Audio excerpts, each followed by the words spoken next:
Gênesis capítulo 37. Os sonhos de José. Jacó habitou na terra de Canaã, onde seu pai tinha vivido como estrangeiro. Esta é a história da família de Jacó. Quando José tinha 17 anos, pastoreava os rebanhos com seus irmãos. Ajudava os filhos de Bila e os filhos de Zilpa, mulheres de seu pai, e contava ao pai a má fama deles. Ora, Israel gostava mais de José do que de qualquer outro filho, porque ele havia nascido em sua velhice.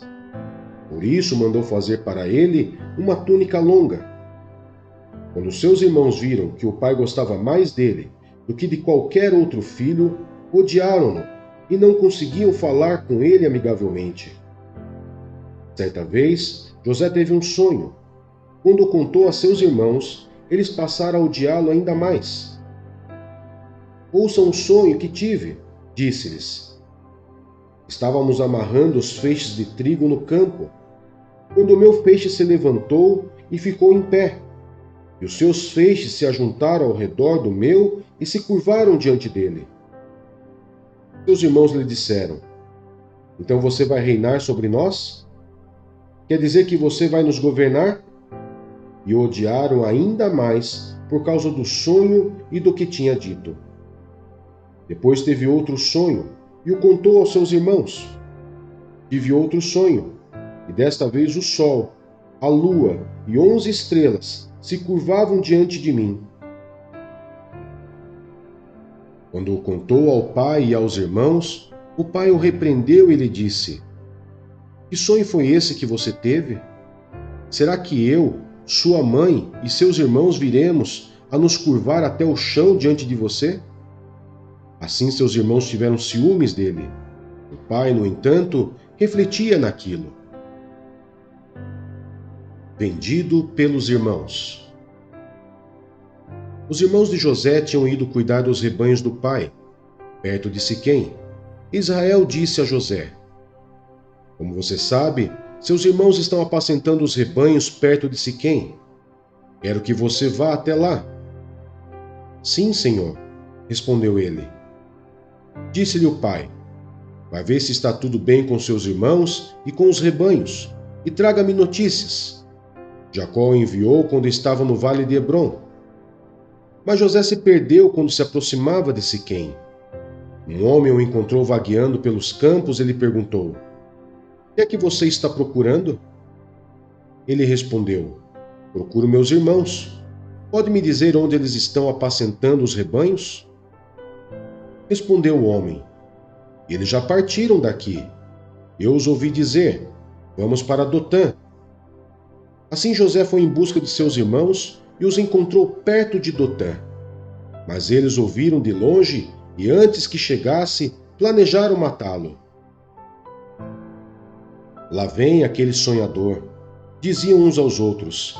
É agora, vamos matá-lo e jogá-lo num desses poços, e diremos que um animal selvagem o devorou.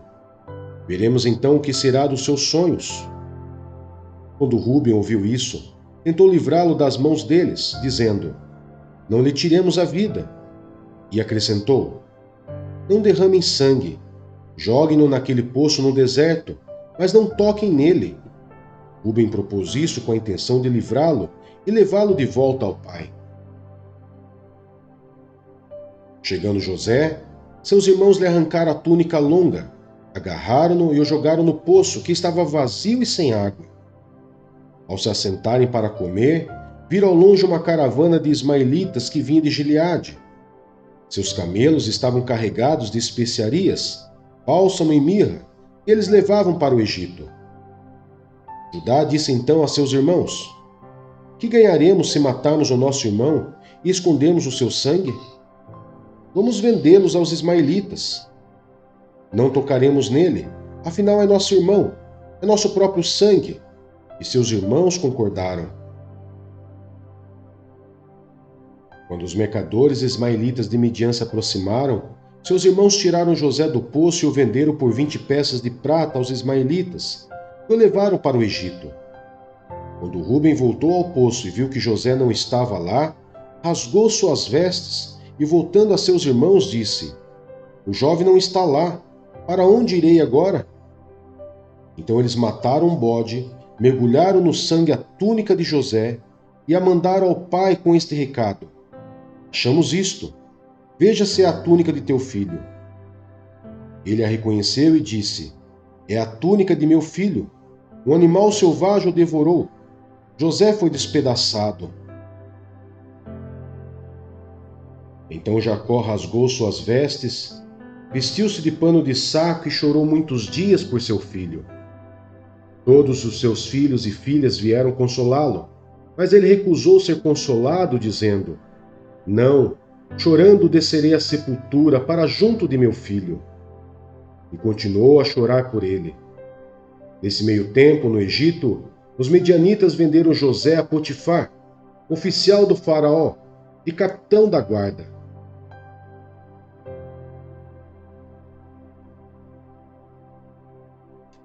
Marcos capítulo 7. Jesus e a tradição judaica. Os fariseus e alguns dos mestres da lei, vindo de Jerusalém, reuniram-se a Jesus e viram alguns dos seus discípulos comerem com as mãos impuras, isto é, por lavar. Os fariseus e todos os judeus não comem sem lavar as mãos cerimonialmente, apegando-se assim à tradição dos líderes religiosos. Quando chegam da rua, não comem sem antes se lavarem, e observam muitas outras tradições, tais como o lavar de copos, jarros e vasilhas de metal. Então os fariseus e os mestres da lei perguntaram a Jesus: Por que os seus discípulos não vivem de acordo com a tradição dos líderes religiosos, em vez de comer o alimento com as mãos impuras? Ele respondeu: Bem profetizou Isaías acerca de vocês, hipócritas. Como está escrito: Este povo me honra com os lábios, mas o seu coração está longe de mim. Em vão me adoram, seus ensinamentos não passam de regras ensinadas por homens. Vocês negligenciam os mandamentos de Deus e se apegam às tradições dos homens. E disse-lhes: Vocês estão sempre encontrando uma boa maneira de pôr de lado os mandamentos de Deus, a fim de obedecerem às suas tradições. Pois Moisés disse: Honra teu pai e tua mãe, e quem amaldiçoar seu pai ou sua mãe terá que ser executado. Mas vocês afirmam que se alguém disser a seu pai ou sua mãe: Qualquer ajuda que vocês poderiam receber de mim é corbã, isso é, uma oferta dedicada a Deus, vocês o desobrigam de qualquer dever para com seu pai ou com sua mãe? Assim vocês anulam a palavra de Deus, por meio da tradição que vocês mesmos transmitiram, e fazem muitas coisas como essa. Jesus chamou novamente a multidão para junto de si e disse: Ouçam-me todos e entendam isto. Não há nada fora do homem que nele entrando possa torná-lo impuro. Ao contrário, o que sai do homem é que o torna impuro. Se alguém tem ouvidos para ouvir, ouça. Depois de deixar a multidão e entrar em casa, os discípulos lhe pediram explicação da parábola. Será que vocês também não conseguem entender? Perguntou-lhes Jesus. Não percebe que nada que entra no homem pode torná-lo impuro? Porque não entra em seu coração, mas em seu estômago, sendo depois eliminado. Ao dizer isso, Jesus declarou puros todos os alimentos e continuou: O que sai do homem é que o torna impuro, pois do interior do coração dos homens vêm os maus pensamentos, as imoralidades sexuais, os roubos, os homicídios, os adultérios, as cobiças, as maldades, o engano, a devassidão, a inveja, a calúnia, a arrogância e a insensatez. Todos esses males vêm de dentro e tornam o homem impuro. Uma mulher sírio-fenícia demonstra fé. Jesus saiu daquele lugar e foi para os arredores de Tiro e de Sidom. Entrou numa casa e não queria que ninguém o soubesse. Contudo, não conseguiu manter em segredo a sua presença. De fato, logo que ouvi falar dele, certa mulher, cuja filha estava com o espírito imundo, veio e lançou-se aos seus pés. A mulher era grega, cirofenícia de origem, e rogava a Jesus que expulsasse de sua filha o demônio. Ele lhe disse: Desde que primeiro os filhos comam até se fartar, pois não é correto tirar o pão dos filhos e lançá-lo aos cachorrinhos. Ela respondeu: Sim, Senhor, mas até os cachorrinhos, debaixo da mesa, comem das migalhas das crianças. Então ele lhe disse: Por causa desta resposta, você pode ir. O demônio já saiu da sua filha. Ela foi para casa e encontrou sua filha deitada na cama, e o demônio já a deixara. A cura de um surdo e gago. A seguir, Jesus saiu dos arredores de Tiro e atravessou Sidom, até o mar da Galileia e a região de Decápolis. Ali, algumas pessoas lhe trouxeram um homem que era surdo e mal podia falar, suplicando que lhe impusesse as mãos. Depois de levá-lo à parte, longe da multidão, Jesus colocou os dedos nos ouvidos dele. Em seguida, cuspiu e tocou na língua do homem. Então voltou os olhos para o céu e, com um profundo suspiro, disse-lhe: Éfatá, que significa: abra-se. Com isso, os ouvidos do homem se abriram, sua língua ficou livre e ele começou a falar corretamente.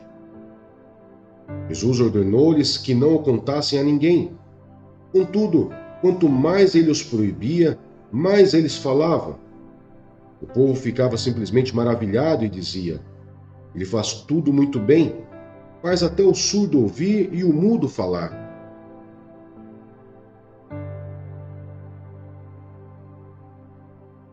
Jó, capítulo 3. O discurso de Jó.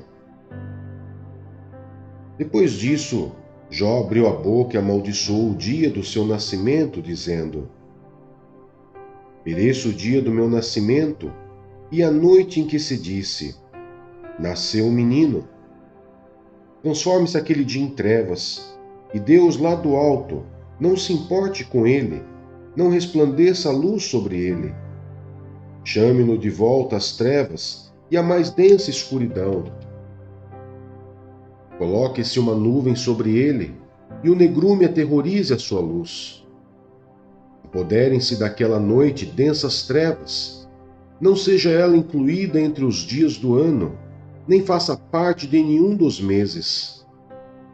Seja aquela noite estéril, e nela não se ouçam brados de alegria. Amaldiçoem aquele dia os que amaldiçoam os dias e são capazes de atiçar o Leviatã.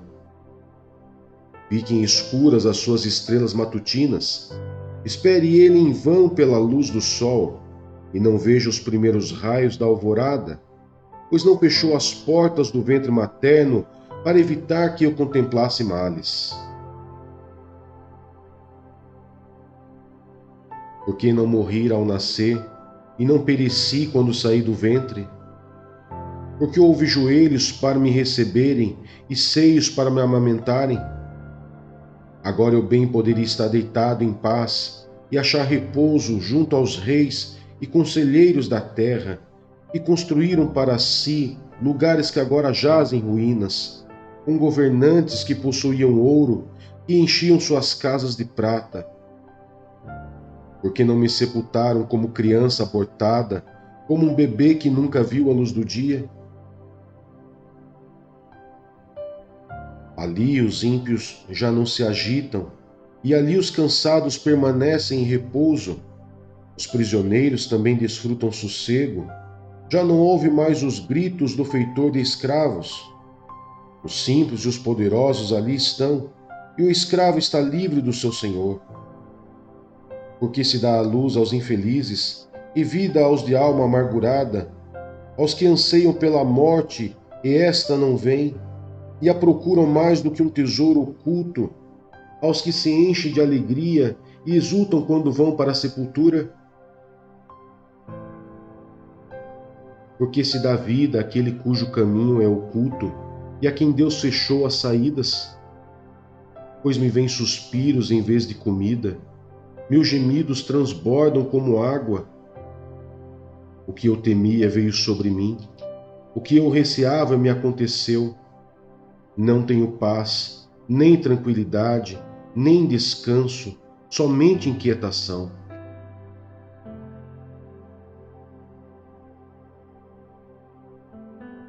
Romanos capítulo 7. A ilustração do casamento. Meus irmãos, falo a vocês como a pessoas que conhecem a lei.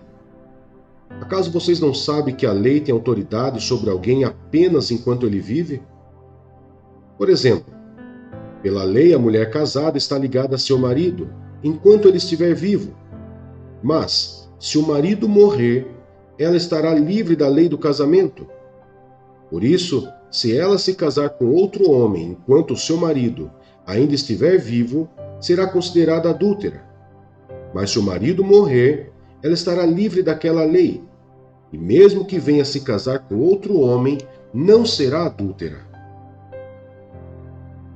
Assim, meus irmãos, vocês também morreram para a lei, por meio do corpo de Cristo, para pertencerem a outro, aquele que ressuscitou dos mortos, a fim de que venhamos a dar fruto para Deus.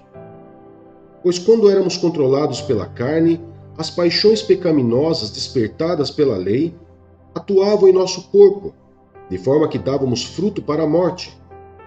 Mas agora, morrendo para aquilo que antes nos prendia, fomos libertados da lei, para que sirvamos conforme o novo modo do Espírito, e não segundo a velha forma da lei escrita. A luta contra o pecado. Que diremos então? A lei é pecado? De maneira nenhuma. De fato, eu não saberia o que é pecado a não ser por meio da lei. Pois na realidade, eu não saberia o que é cobiça, se a lei não dissesse, não cobiçarás. Mas o pecado, aproveitando a oportunidade dada pelo mandamento, produziu em mim todo tipo de desejo cobiçoso. Pois sem a lei, o pecado está morto. Antes eu vivia sem a lei, mas quando o mandamento veio, o pecado reviveu, e eu morri. Descobri que o próprio mandamento, destinado a produzir vida, na verdade produziu morte, pois o pecado, aproveitando a oportunidade dada pelo mandamento, enganou-me e por meio do mandamento me matou. De fato, a lei é santa, e o mandamento é santo, justo e bom. E então, o que é bom se tornou em morte para mim? De maneira nenhuma. Mas para que o pecado se mostrasse como pecado, ele produziu morte em mim por meio do que era bom, de modo que por meio do mandamento ele se mostrasse extremamente pecaminoso. Sabemos que a lei é espiritual. Eu, contudo, não sou, pois fui vendido como escravo ao pecado. Não entendo o que faço, pois não faço o que desejo, mas o que odeio. E se faço o que não desejo, admito que a lei é boa. Neste caso, não sou mais eu quem o faz, mas o pecado que habita em mim.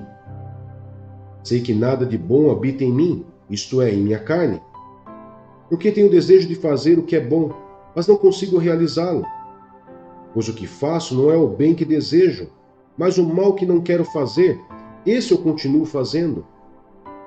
Ora, se faço o que não quero, já não sou eu quem o faz, mas o pecado que habita em mim. Assim, encontro esta lei que atua em mim. Quando quero fazer o bem, o mal está junto a mim. No íntimo do meu ser, tenho prazer na lei de Deus, mas vejo outra lei atuando nos membros do meu corpo, guerreando contra a lei da minha mente, tornando-me prisioneiro da lei do pecado que atua em meus membros. Miserável homem que eu sou, quem me libertará do corpo sujeito a esta morte? Graças a Deus, por Jesus Cristo nosso Senhor, de modo que com a mente eu próprio sou escravo da lei de Deus, mas com a carne da lei do pecado.